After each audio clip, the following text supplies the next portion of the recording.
نبی پاک صلی اللہ تعالیٰ علیہ وسلم نے فرمایا پانچ چیزوں سے پہلے غنیمت جانو۔ حضور علیہ الصلوۃ والسلام فرمانے لگے، ایک تو تم جوانی کو نہ بڑھاپا آنے سے پہلے غنیمت سمجھ لو۔ نبی کریم صلی اللہ تعالیٰ علیہ وآلہ وسلم ارشاد فرمانے لگے کہ اپنی صحت کو غنیمت جان لو بیماری آنے سے پہلے۔ پھر حضور علیہ الصلوۃ والسلام فرمانے لگے، اگر اللہ نے تمہیں مال دیا ہے، وسعت دی ہے، تو نیکی کر لو، خرچ کر لو اللہ کے راستے میں، خدا نہ خواستہ تم پر غریبی آ جائے۔ اور پھر حضور سید عالم صلی اللہ تعالیٰ علیہ وسلم فرمانے لگے، اگر تمہیں اللہ نے کچھ فراغت دی ہے، بہت زیادہ مصروف نہیں ہو، تو غنیمت جان لو، جلدی سے نیکی کر لو قبل اس کے کہ تم مشغول ہو جاؤ۔ اور پانچویں بات حضور نے بیان کی، فرمایا زندگی کو غنیمت جانو موت آنے سے پہلے۔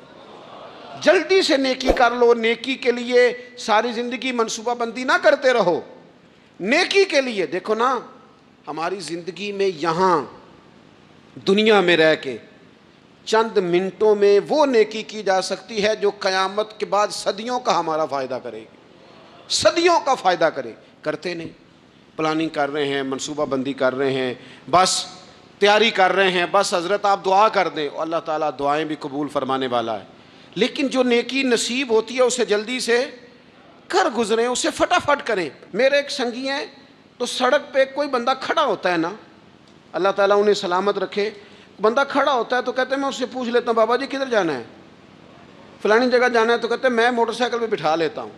بندہ دیکھ کے مجھے سمجھ آ جاتی ہے ضرورت مند ہے، میں اسے منزل تک، نیکی جتنی میسر آئے، جس حد تک میسر آئے۔ کیا کہا ہمارے نبی پاک علیہ السلام نے؟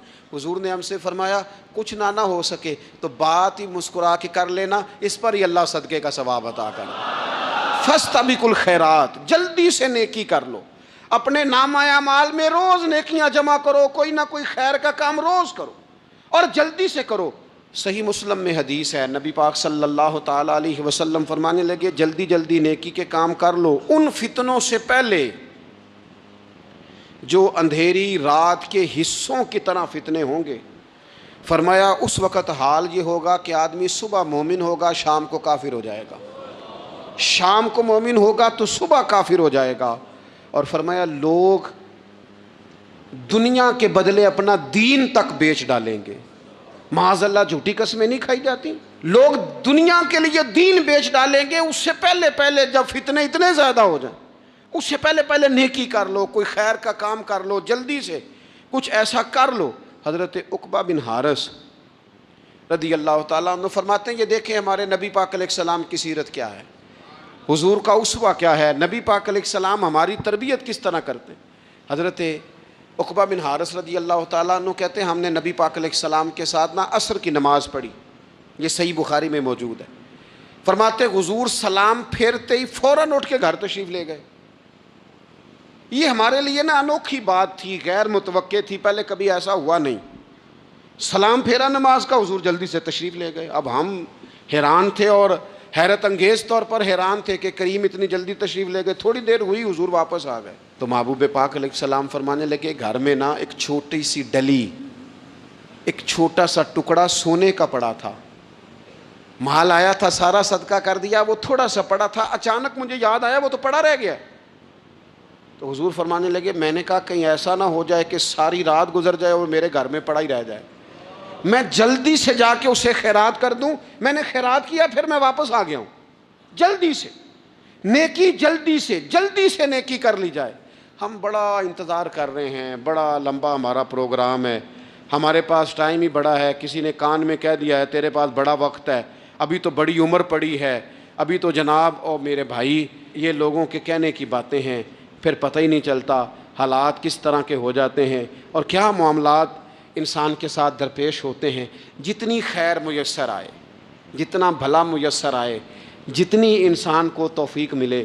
میں نے بزرگوں کو دیکھا، اپنے اصحاب کو، پہلے وہ خدام سے کہتے کہ میں سونے لگا ہوں، اور پابند کرتے لوگوں کو کہ فلاں وقت، بزرگوں کو میں نے دیکھا اپنے، وہ پابند کرتے لوگوں کو کہ فلاں وقت میں موجود ہوں گا، آنا، خود پابند فرماتے۔ اور پھر جب بیدار ہوتے نا تو سب سے پہلے خدام کو بلا کے پوچھتے کوئی مہمان تو نہیں آیا؟ وہ جناب آپ نے خود ہی تو پابند فرمایا فلاں دن آنا۔ کہنے لگے چل یار اگر کوئی آیا تو مجھے ملا لو۔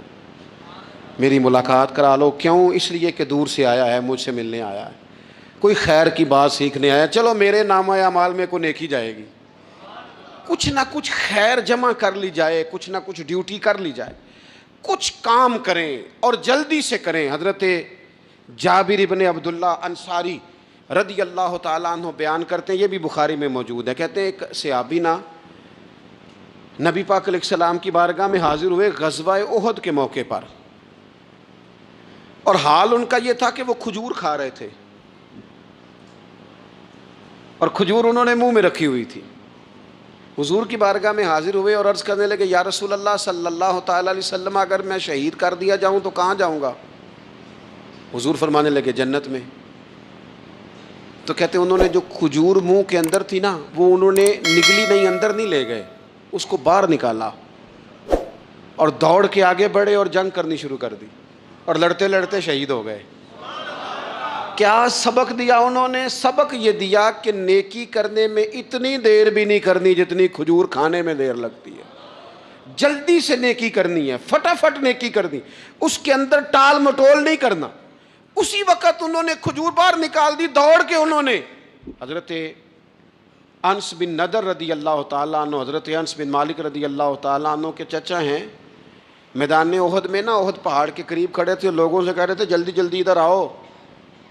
وہ جنت جو انسان کو انتقال کے بعد نصیب ہوگی اور قیامت کے بعد نصیب ہوگی, فرماتے تھے مجھے تو ابھی احد پہاڑ کے اندر سے جنت کی خوشبو آ بھی رہی ہے, لہذا جلدی سے آؤ, ادھر دوڑو, جہاد کرو, آؤ کفار سے لڑیں. تو نیکی میں دیر نہیں کرنی. جو نیکی میسر آتی ہے, جس کو میسر, ماں باپ میسر ہیں تو خدمت کر لیں, اہل خانہ ہیں تو حسن سلوک کر لیں, اللہ نے اولاد دی ہے تو اچھی تربیت کر لیں, دوست ہیں تو خیر خواہی کر لیں, اگر آپ کو اللہ رمضان عطا کرتا ہے تو زیادہ سے زیادہ اس کی عبادت کر لیں, اگر نظر ٹھیک ہے تو تلاوت زیادہ سے زیادہ کر لیں, زبان چلتی ہے تو رج رج کے مدینے والے محبوب پہ درود و سلام پڑھ لیں, اللہ تعالیٰ کا ذکر کر لیں.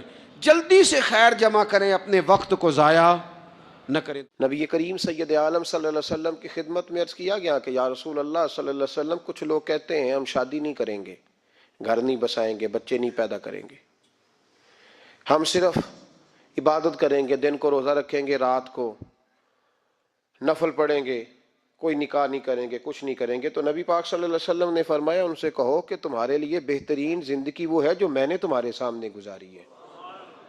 میں آرام بھی کرتا ہوں, نکاح بھی کرتا ہوں, عورتوں کا حق بھی ادا کرتا ہوں, میں اپنے بچوں کی دیکھ بھال بھی کرتا ہوں. فرمایا تم پر تمہارے خدا کا اگر حق ہے تو تمہارے نفس کا بھی تم پر حق ہے, تمہاری آنکھ کا بھی حق ہے, وہ آرام کرنا چاہتی ہے. یہ ساری ترتیب ہمیں نبی پاک صلی اللہ علیہ وسلم نے دی, لیکن ہمیں فرمایا کہ مقصود تمہارا خدا ہے, مقصود تمہارے رب کی رضا ہے, تمہارے نبی پاک علیہ السلام کی غلامی تمہاری منزل ہے. اتنا لمبا چوڑا معاملہ جو فقط دنیا کا ہم نے بنا لیا ہے, اور پھر اس دنیا اصل جو محبت ہے نا, وہ بیس جو ہے وہ دولت کی محبت ہے, رشتے دولت کے, ناطے دولت کے, تعلقات دولت کے, اسلام دعا دولت کی. میرے محبوب علیہ الصلوۃ والسلام نے فرمایا حب الدنیا رأسۃ کل خطیئہ, یہ جو دنیا کی محبت ہے نا, یہ ہر گناہ کی جڑ ہے.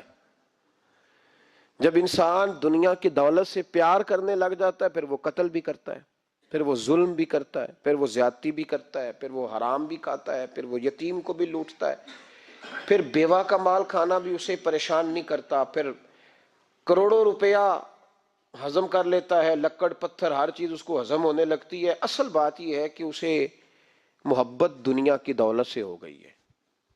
ایک بزرگ کے پاس ایک نوجوان آیا, اس نے کہا حضرت جی میرا نماز میں دل نہیں لگتا. تو بزرگ فرمانے لگے تیرا مسئلہ اصل یہ نہیں, تیرا مسئلہ اور ہے. نے کہا حضور سمجھا دیں. تو وہ فرمانے لگے کچھ بندے ایسے ہیں جو تمہیں ٹیلی فون کرتے ہیں اور تم ان کا فون نہیں اٹھاتے, اور کچھ ایسے ہیں جن کو تم دن میں خود 3 دفعہ فون کر کے حال پوچھتے ہو. حضور کیا مطلب؟ فرمانے لگے جس سے پیار نہیں نا, اس سے اظہار بیزاری ہے, تو اس کا فون بجتا رہے تو کہتے ہیں میں تھا نہیں, میں موجود نہیں تھا, فون چارجنگ پہ تھا, گھر چھوڑ گیا تھا, بہانہ ہے. اور جس سے محبت ہے اس کو ٹیلی فون کر کے کہتے آپ پریشان تو نہیں ہوتے؟ بس میرا سلام لینے کو دل کر رہا تھا۔ فرمانے لگے کہ تیرا اصل مسئلہ یہ ہے کہ تو نے محبت نہیں کی اللہ رسول سے۔ اگر تیرا خدا رسول سے پیار ہوتا تو یہ جملہ کیسے آتا کہ نماز کو دل نہیں کرتا؟ پھر تو تیرا تہجد کو بھی دل کرتا، پھر تو تیرا ہر وقت قرآن پاک سینے سے چمٹائے رکھنے کو دل کرتا، اس لیے کہ تیرا مقصود اللہ کی ذات ہوتی۔ کیونکہ مقصود دنیا داری ہے، مقصود دولت بنا لیا معاذ اللہ، مقصود ایک رنگ بنا لیا ہے، اس کا نقصان قوم اٹھا رہی ہے۔ نقصان رشتوں میں، نعتوں میں حسن نہیں رہا، پیار نہیں رہا، ترتیب نہیں رہی۔ سالم بن عبداللہ بن عمر حضرت عمر فاروق کے پوتے تھے، کعبے کا طواف کر رہے تھے۔ طواف مکمل ہوا، 8واں استلام کر کے مقام ابراہیم کے پاس نماز پڑھنے لگے تو خلیفہ وقت کا آ گیا، گورنر۔ السلام علیکم کے بعد اس نے فوراً بات چھیڑی، کہنے لگا حضور کوئی حکم ہو تو بتائیے گا۔ تو آپ کہنے لگے تو بڑا ہی بیوقوف ہے یار، تجھے کس نے گورنر بنایا؟ بڑا تو بیوقوف ہے، تجھے تو سلیقہ ہی نہیں بات کرنے کا۔ حضور کیا ہوا؟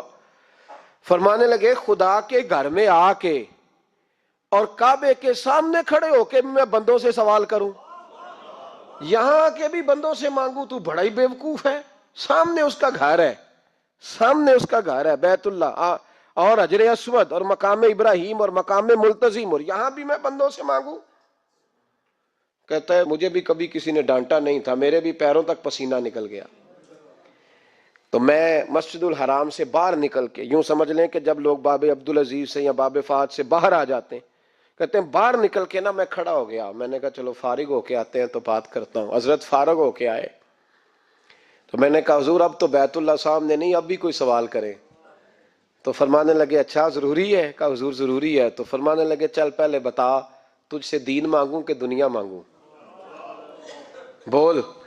تو کہنے لگا حضور میرے پاس تو دنیا ہی ہے، دین تو آپ کے پاس ہے۔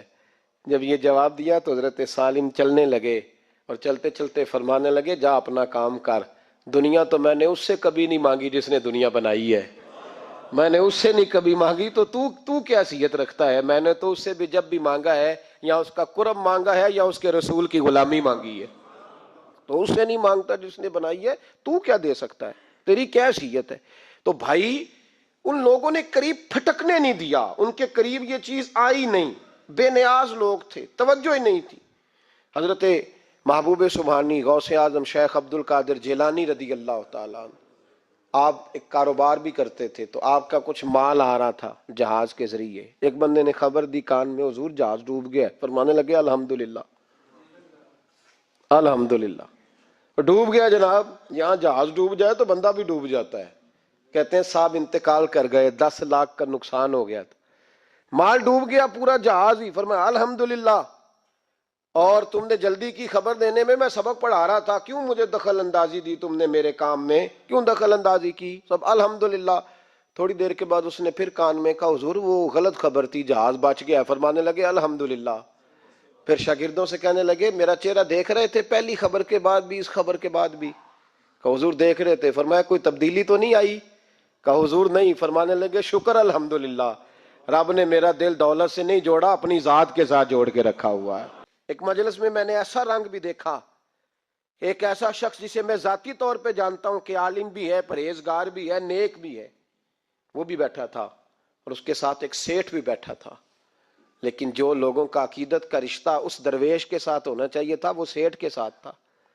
تو میں غور کر رہا تھا کہ یار قوم کا ذہن کس طرح کا ہو گیا، صرف اس کے ہاتھ میں پیسے، صرف دولت مند ہے، اس آدمی کی درویشی بھی گئی، علم بھی گیا، تقوی بھی گیا، صرف پیسے نہیں ہے اس کے پاس، تو وہ کونے میں لگا ہوا ہے، اور اس سے لوگ بچ بچ کے سلام۔ اور میں کہا کرتا ہوں عقیدت کا پتہ چلتا ہی تب ہے جب اجتماع ہوتا ہے، اکیلے درویش بیٹھے ہیں تو سب جھک کے سلام لیتے ہیں، اور جب وہ 2 MNA کے بیچ، 3 MPA کے بیچ، 5-7 سیٹھوں کے بیچ بیٹھے گا، پھر تیری عقیدت کا پتہ چلے گا، پھر پتہ چلے گا تیرا اللہ کے بندے سے رشتہ کس طرح کا ہے اور دولت کے بندے کے ساتھ رشتہ کس طرح کا۔ ہمارے رویوں کے اندر یہ فرق ہے کہ ہم اس وقت آدمی کو تولتے ہیں کہ اس کے پاس دولت کس طرح کی ہے۔ وقت کے امیر تھے حضرت عمر بن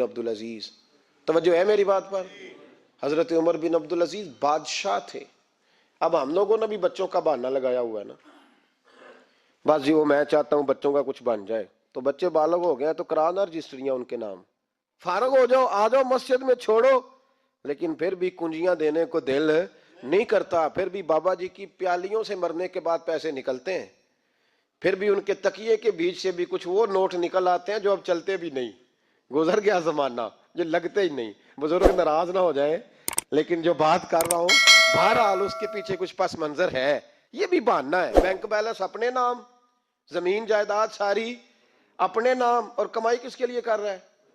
بچوں کے لیے۔ نام کس کا لے رہا ہے؟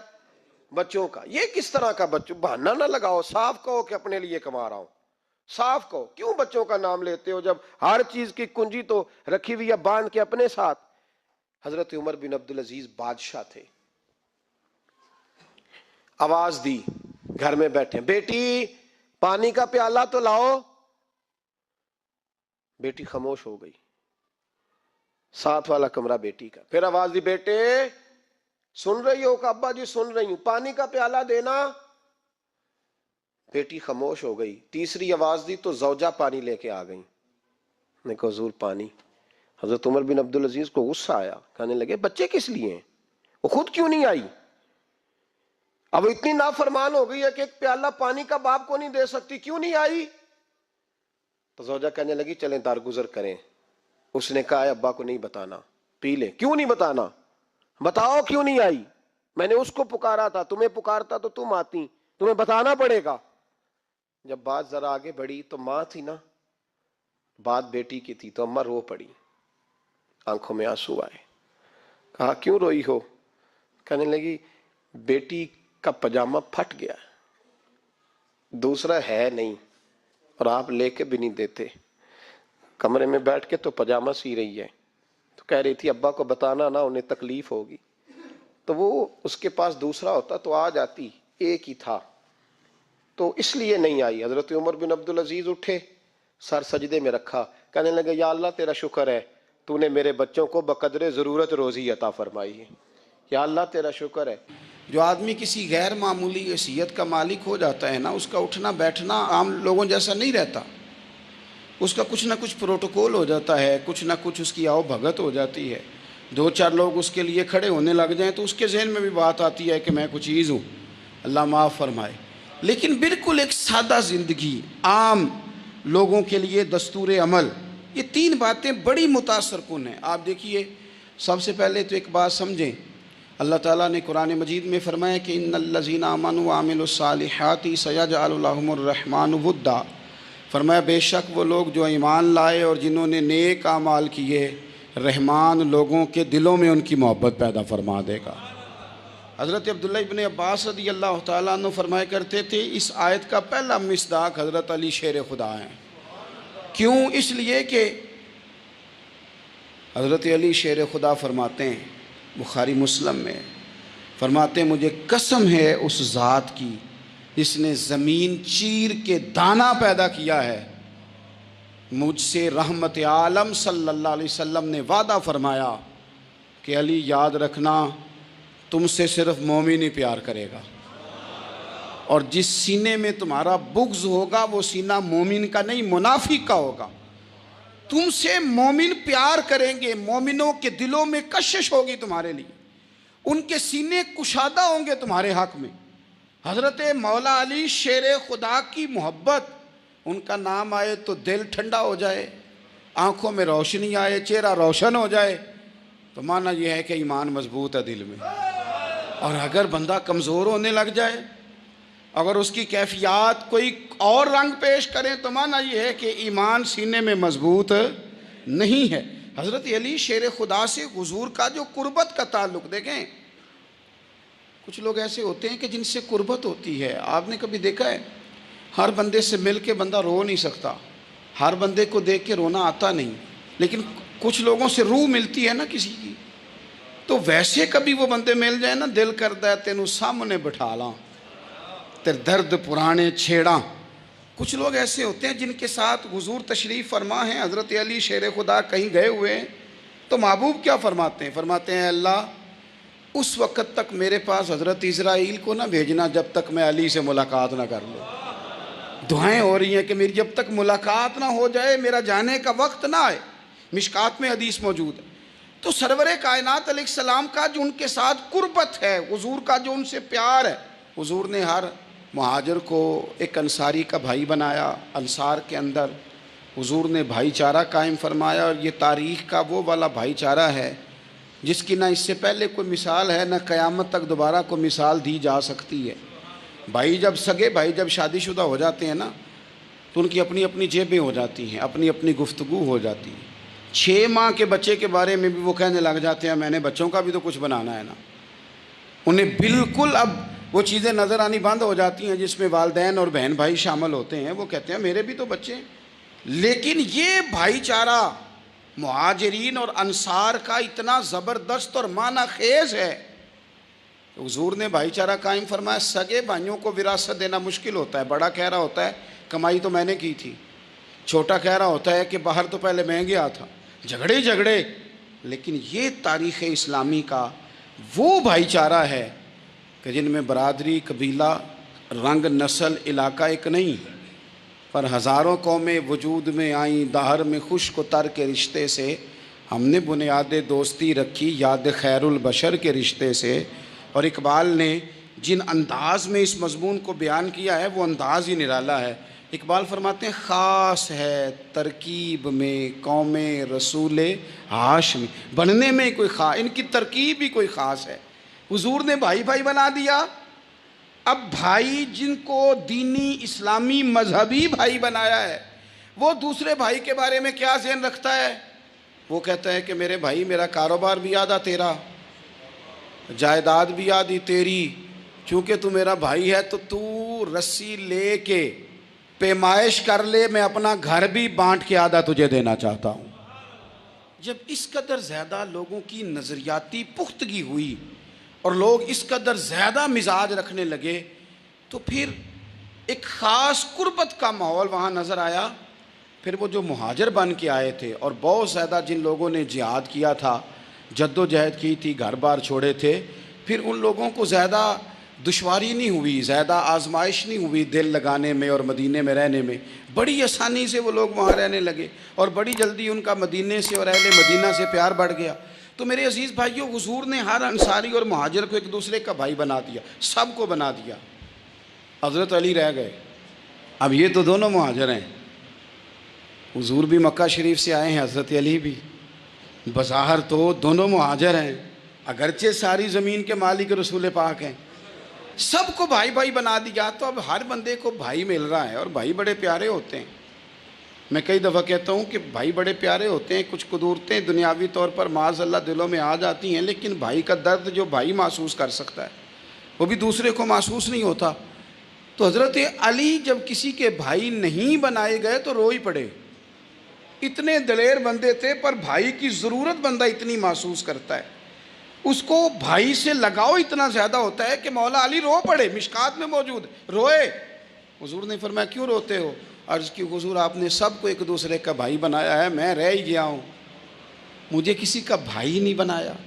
اب وہ آنسوؤں میں لپٹی ہوئی وہ بات حضرت علی نے عرض کی، تو محبوب نے فرمایا علی انت اخی فی الدنیا والآخرہ، فرمایا علی تو میرا بھائی ہے، اور نرا دنیا میں نہیں، تو دنیا اور آخرت میں میرا بھائی ہے، تو میرا۔ پھر مزاج میں سادگی اور بلا کی سادگی۔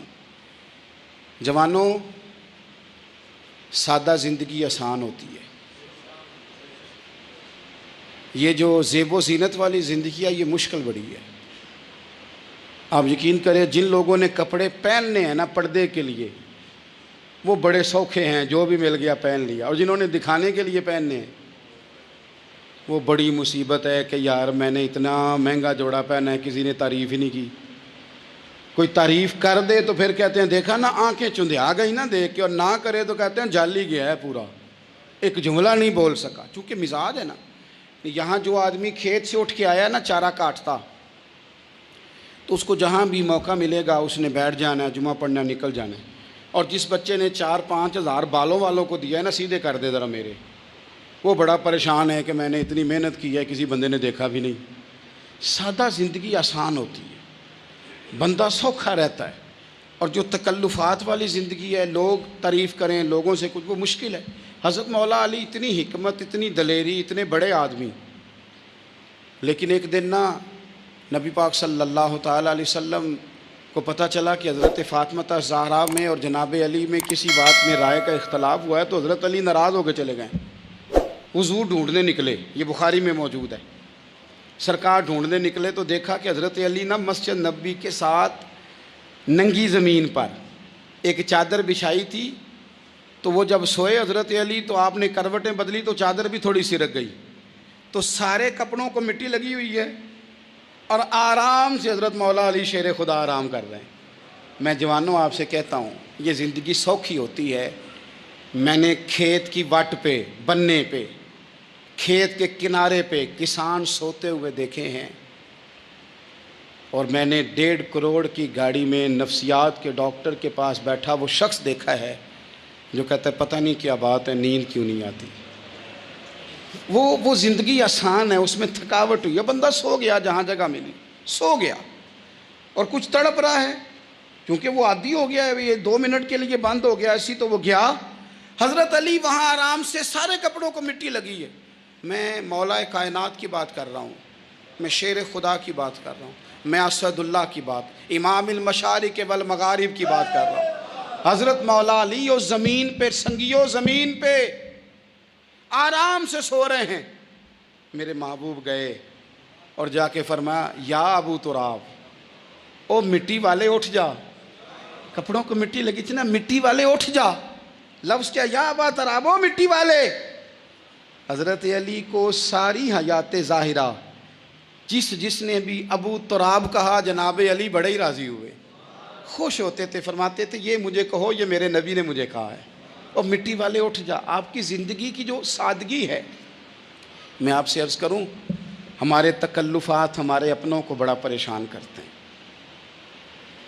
ایک داماد وہ ہوتا ہے جو جہاں بٹھاؤ بیٹھ گیا، تو بوڑھا سسر بھی سکون میں ہے، ساس بھی آرام میں، اور ایک وہ ہے کہ جو ہر بات میں بگڑتا ہے کہ یہ چادر میرے شایان شان تھی جو بچھائی ہے، تو پتہ نہیں ہے میں کون صاحب ہوتا ہوں، تم نے میری مرضی کے مطابق فلانا کام نہیں کیا۔ آپ یقین کریں، سسر بیچارہ ادھار پکڑتا پھرتا ہے کہ داماد صاحب آ رہے ہیں، ہر بات میں رٹا، ہر بات میں جھگڑا۔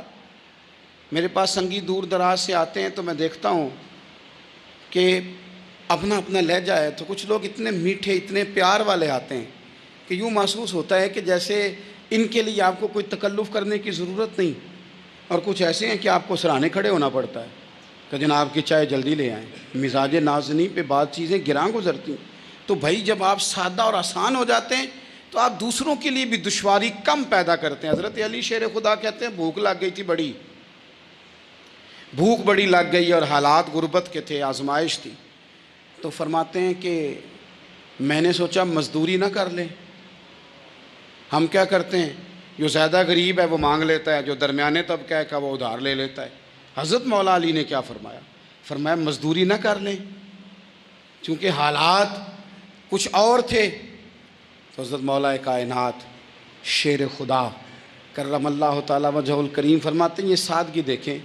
آپ فرماتے ہیں میں مزدوری ڈھونڈنے نکلا، کیوں نہیں ملتی ہمارے جوانوں کو مزدوری، کیوں کہانیاں سناتے ہیں۔ حضرت علی کہتے ہیں میں ڈھونڈنے نکلا، ایک عورت کو میں نے دیکھا کہ اس نے کچھ مٹی نکال کے رکھی ہوئی ہے، تو اسے تر کرنا چاہتی ہے۔ پرانے زمانے میں مٹی میں پانی ڈال کے اسی سے لوگ کام لیتے تھے، اسی سے دیواریں بن جاتی تھیں، ہم گارا کہتے ہیں اپنی زبان میں، تو وہ گارا بنانا چاہتی ہے، لیکن پانی نہیں نکل رہا اس سے نا، اس نے کنویں سے پانی نکالنا، نکل نہیں رہا۔ تو حضرت مولا علی شیر خدا کرم اللہ تعالیٰ وجہ الکریم فرمانے لگے، میں نے اس بی بی سے کہا کہ میں پانی نکال دوں، مزدوری دو گی؟